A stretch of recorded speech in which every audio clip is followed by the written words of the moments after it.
ফেনীর মানুষ অসচ্ছল না, কিন্তু খুব দ্রুত বলতে হতেছে কারণ নেট নাই।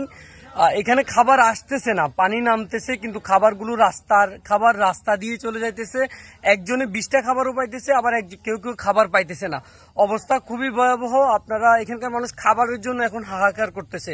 মানুষ ভুলে গেছে তাদের যে ঘর বাড়ি নিয়ে গেছে, মানুষ ভুলে গেছে তাদের যে আর অবশিষ্ট বলতে কিছুই নাই।